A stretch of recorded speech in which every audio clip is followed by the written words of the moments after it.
Madam Chair, I do not understand bakit a person convicted of child abuse is still sitting in a seat.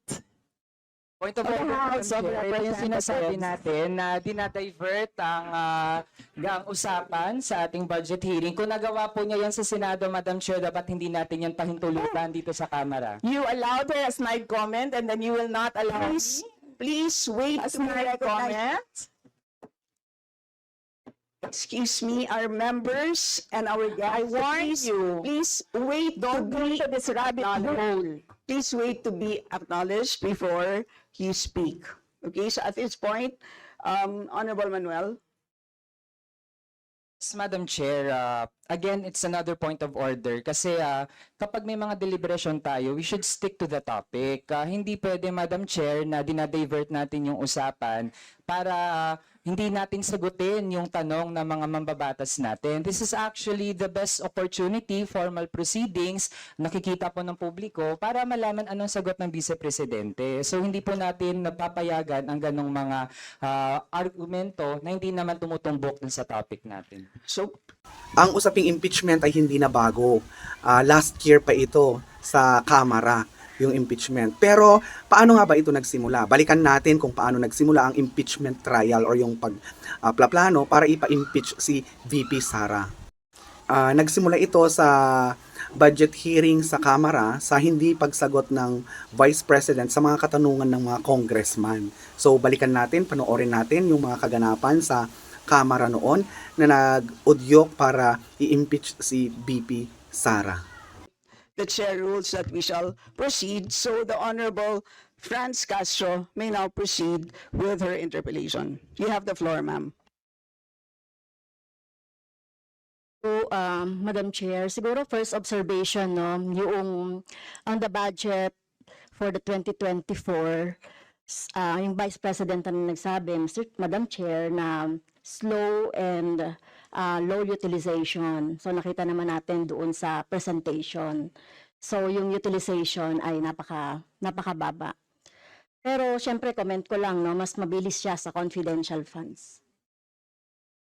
100% in 11 days. Madam Chair, So, Madam Chair, so according to the utilization of the confidential and intelligence funds submitted by the COA to us, no, so we have here surveillance and monitoring. Sabihin ko lang, Madam Chair, no, yung purchase of information out of 125 million confidential funds in 2022, purchase of information 14 million, payment of reward 10 million, rental and other incidental expenses relative to the maintenance of safe houses 16 million, purchase of supplies 35 million, provision of medical and food aid 40 million, payment of incentives or traveling relative to confidential operations is 10 million. So a total of 125 million conducted surveillance in 132 areas in 11 days. So 100% utilization. Madam Chair, I have also here a report about the notice of disallowance. According to the notice of disallowance, the COA disallowed 73,287,000 out of 125 million confidential funds used by the OVP in 2022. So this is 58.63% of the 125 million. So can you confirm, the Vice President? Madam Vice President. Madam Chair, since you allowed her a snide comment, you will allow me a snide comment as well. So my question Diba? is, can you Yes. confirm? Yes. Yeah, okay. Diba? Okay. Yes, Madam Chair. So Before you proceed, may I remind both our guests and our resource You should have reminded persons her when she said the refrain line, diba? I called your from- attention, Madam Chair. You did not recognize me. So, ngayon, sasabihin ko na, if you allowed her that, you allowed me a snide comment as well. I did not I don't recall hearing a snide comment, Madam Vice President. Ang snide comment, that's a matter of judgment. So please proceed with your... Secretariat, Please Madam proceed, Chair, I ma'am, would like the with your- Secretariat to repeat the first 3 lines of the Well, comments. point of order, Madam Chair. Point of order, Madam Chair, kasi parang... So let's please proceed with the answer. Point of order, Madam Chair. Madam Chair, kasi parang siya yung nagpe-preside eh. Yes, that's why Preside. Kasi inuutusan mo Madam yung Vice President. secretariat natin sa Committee on Ganyan Appropriation. Yes. Alam mo, Some ano, order, di ba? So, please. Yes, okay, thank you, Madam Madam Vice Chair. President, please proceed with the response. There's a question. Please proceed with the response.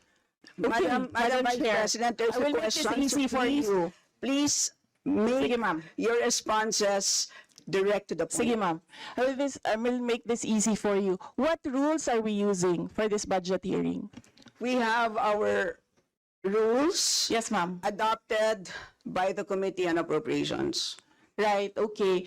We searched for that rule. So we only found the general rules. So we have a copy of the rules for the budget hearings. Well, as far as I'm concerned, mas importante ang rules para sa amin. Kayo po, ang kailangan nyo lang marinig is yung acknowledgement for you to begin to speak. Yun lang po ang pinaka-importante para sa guests. Sa totoo lang po. Yes, ma'am. So, ang pinaka-importante, yes, you may proceed. At saka po yung adjournment. Yun lang po. Yung termination po. Yun ang pinaka-importante lang po. For the rules, yun ang ay importante para sa members. But we may provide the copy to you. Yes, So ma'am. please proceed and answer the May we question. request a copy? Yes, yes, absolutely. But Yes. please, there is a question. And do you want us to repeat the question?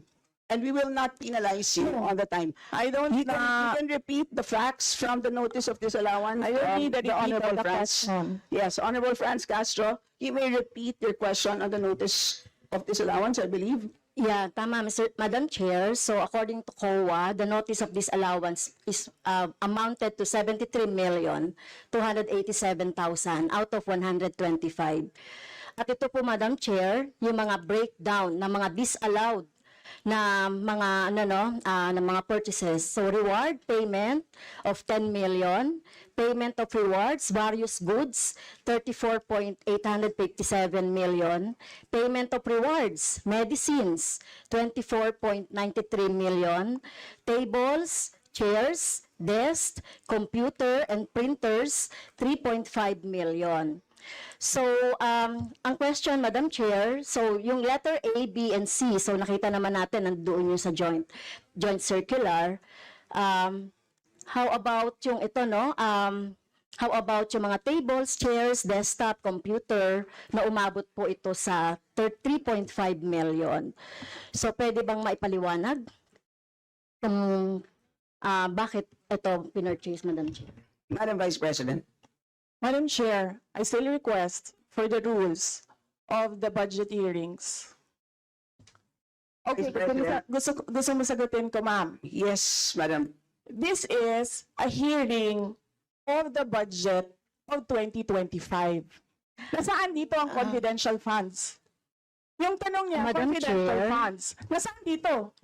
Honorable Madam Chair, Franz, you may ito yung continuing, continuing questions pa natin noong 2024, during the last budgets. Hindi na ipaliwanag itong 125 million na alam naman natin na wala ito sa budget ng 2022. So, ito, Madam Chair, sa rule naman natin, lahat dito tinatanong no?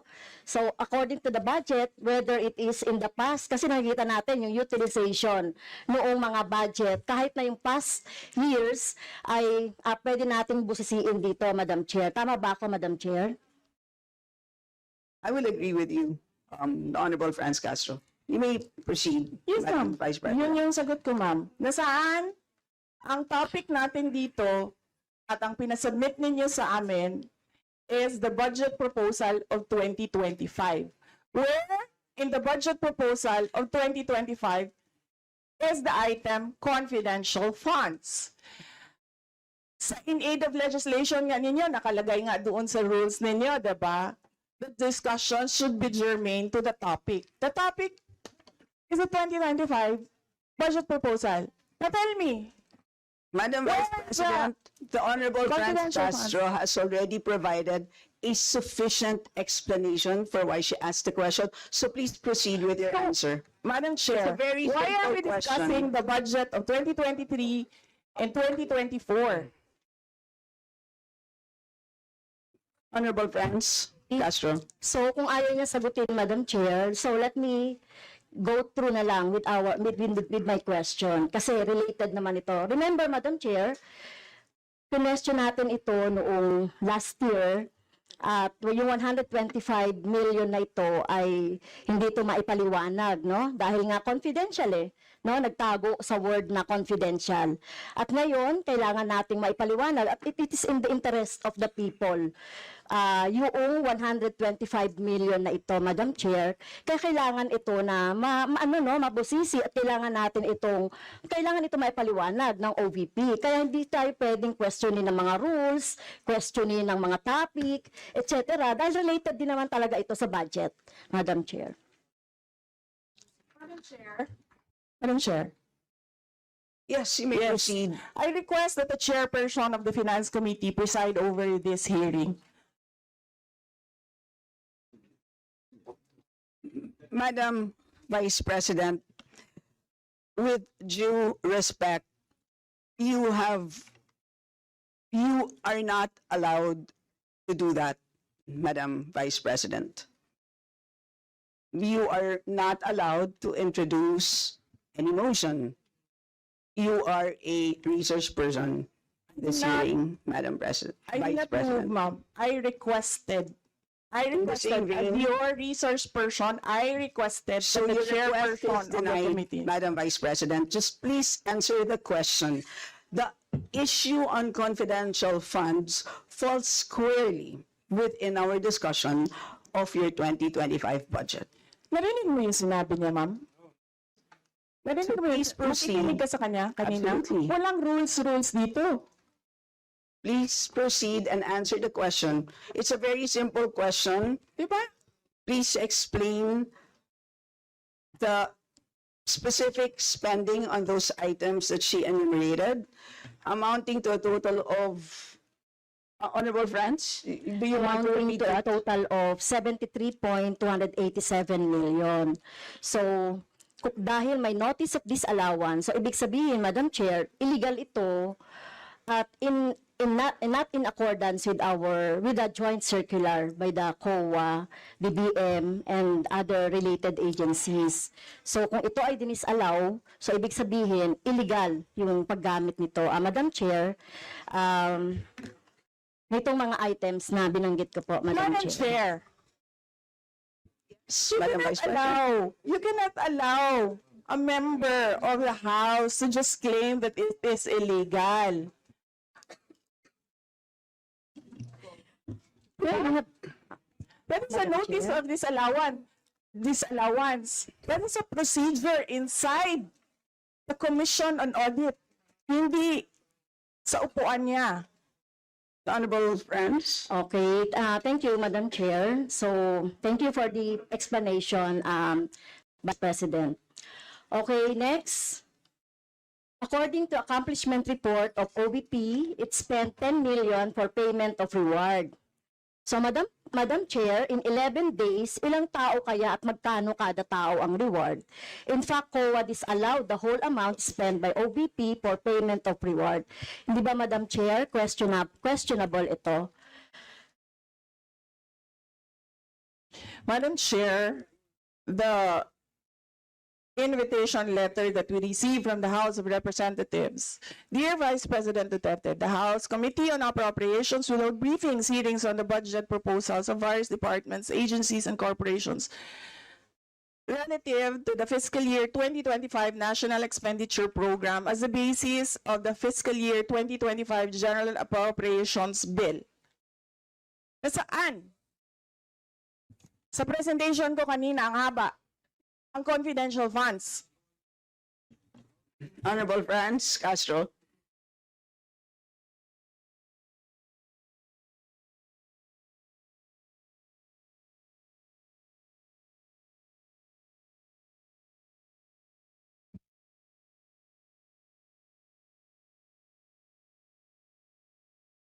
Can we request our technical people to fix the mic?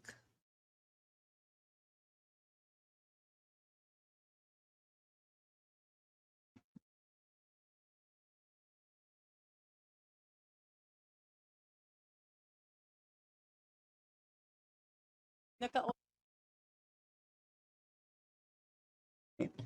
Can everybody check their mics and make sure that they're switched off? Para maka-switch on yung si Franz.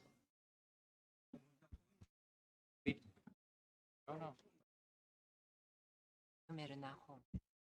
Meron na. Add even yata to.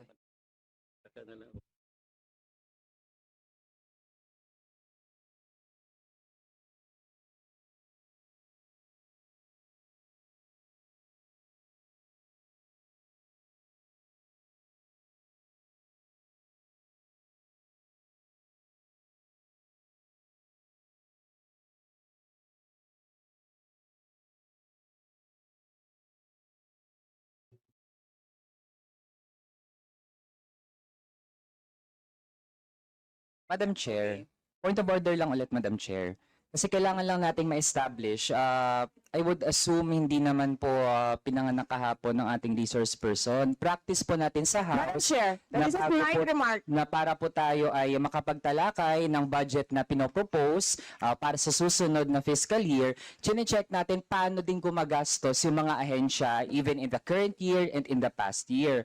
Also, Madam Chair, Section 162, Rulings as Precedents, rulings on questions raised by members shall form part of the parliamentary practice of the House. At practice po natin since time immemorial na hindi lang po ang proposed budget yung tinatalakay. Kasi yung performance ay dapat bahagi din ng discussion. Yun lang, Madam Chair. Noted. Honorable Franz, could you kindly check if your mic works? Okay, thank you, Madam Chair. So, so yun po, no, yung sinasabi natin kanina, yung payment ng reward, the resource person can answer this. Questionable, tingin ko ay questionable ito. Okay? So, next, according to the accomplishment report, isa sa pinaggamitan ng OVP ng confidential funds ay yung provision of medical and food aid. This is not allowed under the Joint Circular number 2015-01 dahil kailan pa naging confidential fund ang pagbibigay ng ayuda. Or kung ito naman ay ginamit sa mga ginamit na tao o informant in 11 days. So paano kaya ginamit itong 40 million na ito, no, para sa medical and food aid in 11 days, Madam Chair? So yun yung tanong ko. Kung hindi ito ginamit doon sa mga aids, medical aid or food aid, pero paano kaya, Madam Chair, ginamit itong 40 million na ito as a medical and food aid ng ilang tao in 11 days? So yun po yung tanong natin, Madam Chair. Madam Vice President? Madam Chair, the subject of this hearing is the OVP 2025 budget proposal. We do not have an item of confidential funds in the OVP budget proposal. Honorable Franz? So, may I continue, Madam Chair? Isa sa bumubukol na confidential fund ng OBP noong 2022 ay nasabi ko na, Madam Chair, yung medical and food aid at saka yung mga purchase of supplies. According to the accomplishment report, the OBP spent 40 million now for medical and food aid in 11 days.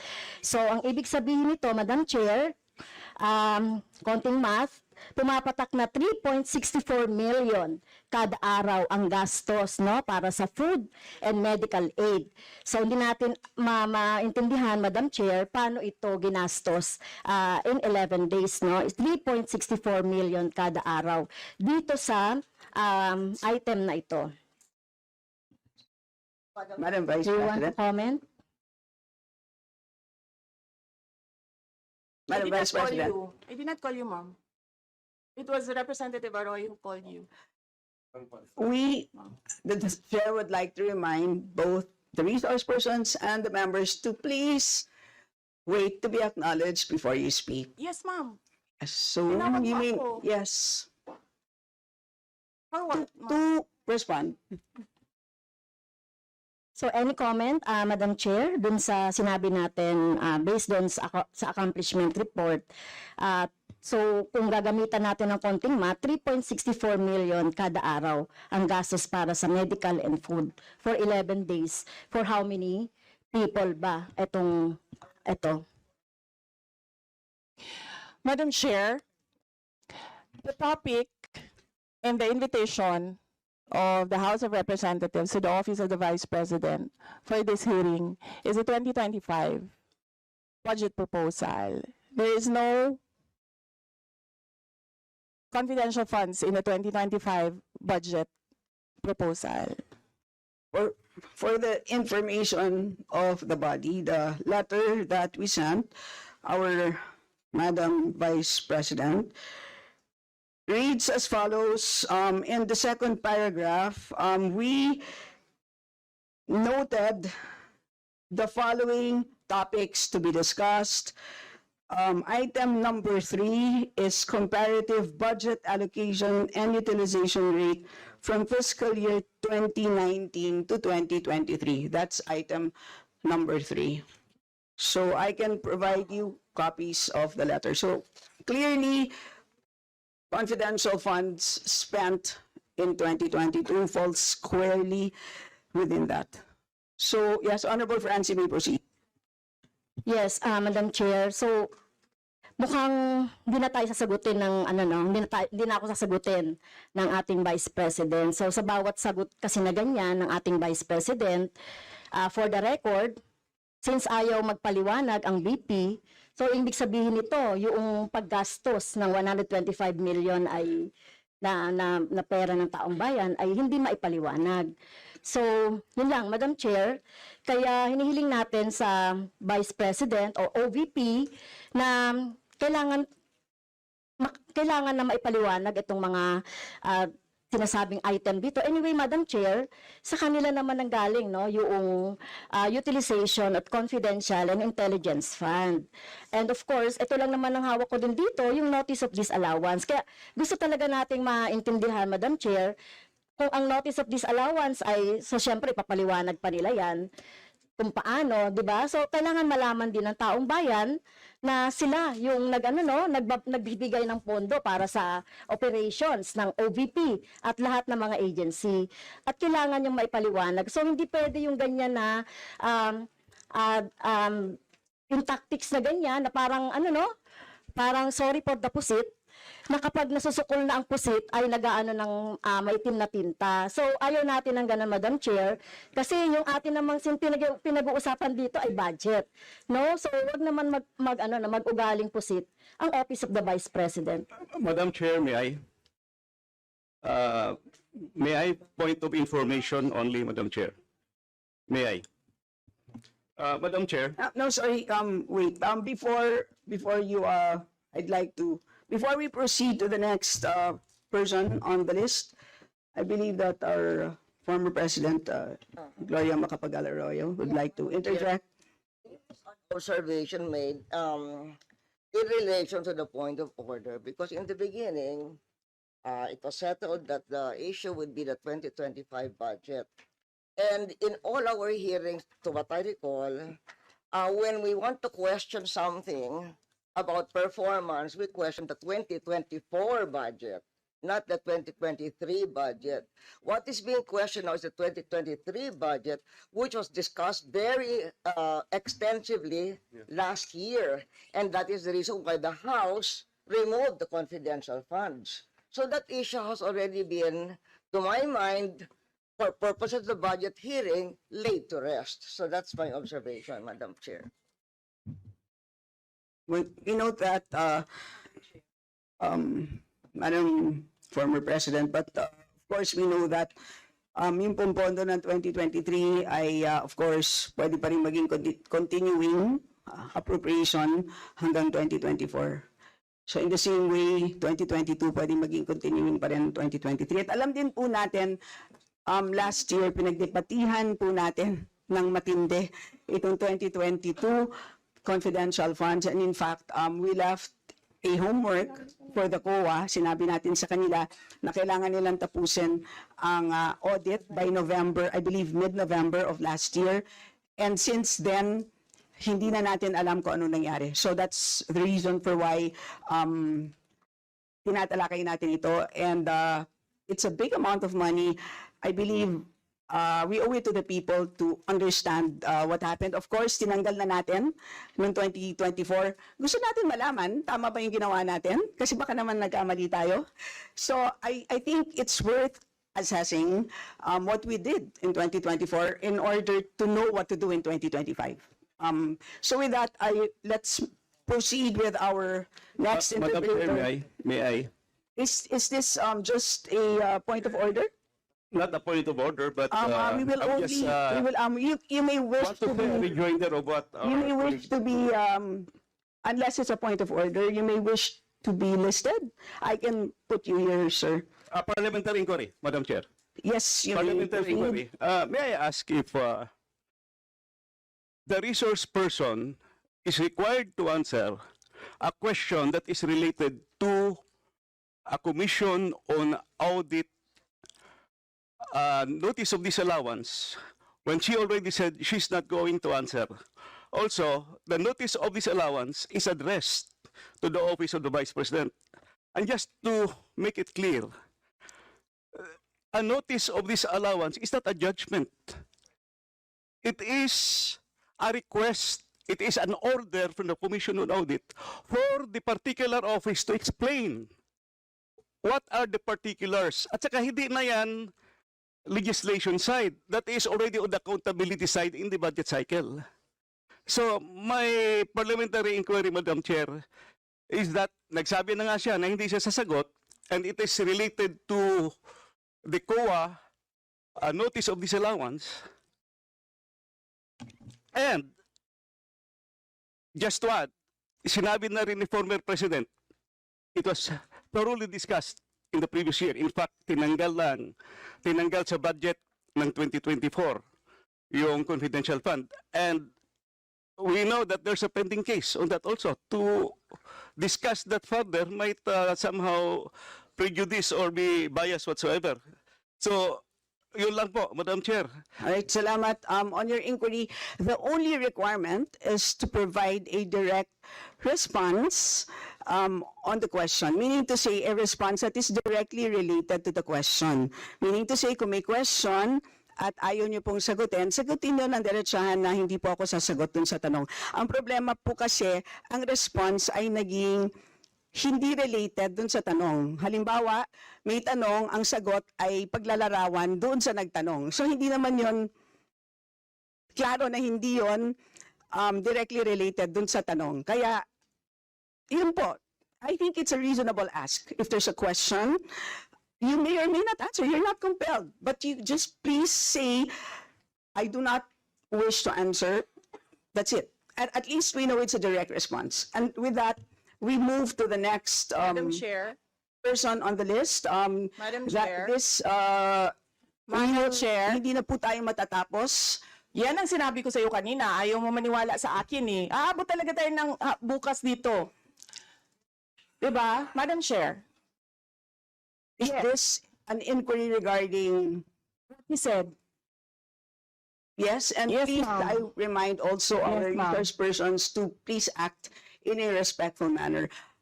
Pasensya na po, hindi po kasama sa poder ninyo ang pagpa-fire ng presiding officer ng hearing na to. So yes, you may so proceed if po. you allow members of the House of Representatives lines like what you just said, like pusit, bakit mo ako kinukrucify for saying a fact that somebody is convicted of child abuse sitting in the chair? Pusit, and then I cannot fire the presiding chair. So bakit? Yes, Bakit napaka one-sided nito, ma'am? noted po. Dahil ba madami kayo dyan sa kabila at nag-iisa ako dito? We note all your comments, ma'am, and let us now proceed. Thank you, Diba? ma'am. Thank you, ma'am. Madam Chair, point of order. Yes, the Honorable Benny Abante. I just came in and I hear this. We're not talking about the budget, we're accusing each other here. I'd like to find out from the resource speaker if this is the kind of hearing that we're going to have. Sir, I am not the presiding officer of this hearing. I know, Yes, sir. but the thing is, you're asking questions, Madam Chair. The resource Madam? speaker does not have any right to ask questions. Or do you have? Where is that Madam Vice in your President, rules that Madam a Vice resource President, person this is a cannot budget hearing. request for Please, clarification? Some order, please. Some order, please. Yes, Honorable Benny Abante, you may proceed. I'm just asking a question to our resource speaker, you know, because she's asking a question and she's accusing some of the members of this committee. I just would like to find out if we are the ones that have the right to ask questions and her right is to answer the questions of the committee. Okay, so we Yun lang po sa akin yung point of order, Madam Chair. Yes. I think you understand me, Salamat. Madam Vice President, am I right? No, sir. I'm gonna ask the No, so the chair to ask you to clarify what are my yeah, accusations. please wait to be recognized, ma'am. Pasensya na po.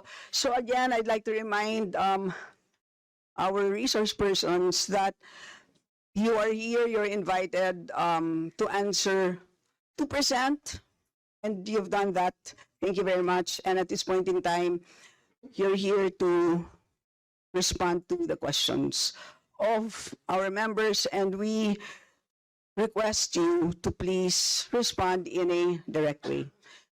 O, napanood nga ninyo yung kabuuan ng video ng budget hearing sa Kamara kung saan hindi sinagot ni VP Sara ang mga katanungan ng mga congressman, kaya nag-udyok ito para hainan si VP Sara ng impeachment. So, bahala na kayong humusga, mga kaibigan.